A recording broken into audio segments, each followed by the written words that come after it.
The third is, how do you train yourself to make sure that you do those things? Because you want to be the best candidate that you can be. You wouldn't be here if you didn't think you could be trained or learn something as a part of the process.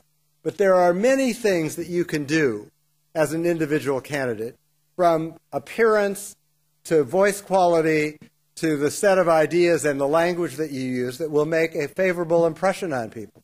Looking people straight in the eye when you talk to them.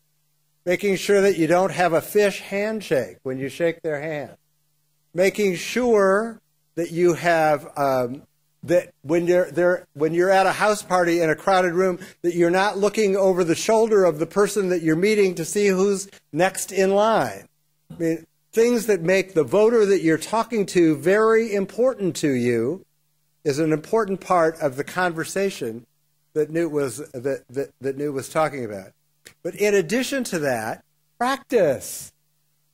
I mean, people say, one of the things that you're going to have to do as a candidate is you're going to have to figure out the 15-minute version of what you're for, the 5-minute version of what you're for, the elevator version of what you're for, and the 30-second version of what you're for. And you've got to be able to figure out, how do I do this, and practice it up. One of the things that I say is useful is to get used to the questions you're going to get. If you've thought about this for any time at all, you know that there are 4 or 5 or 6 questions that come up regularly that people will ask you about.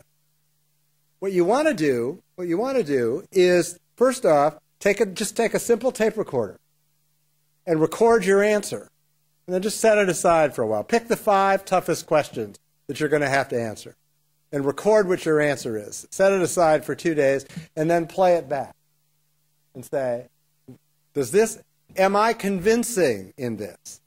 Do I know what I'm talking about here? Have I just spoken in jargon or cliche? Or should I be more specific about what I'm talking about? How can I beef up this answer and make it stronger and better for the people I'm trying to persuade? And once you have done that, then you want to redo it. And then what I would say is that you know this question is going to come up all the time. Memorize the answer. But then deliver it with a spontaneity so that people think that it's very fresh.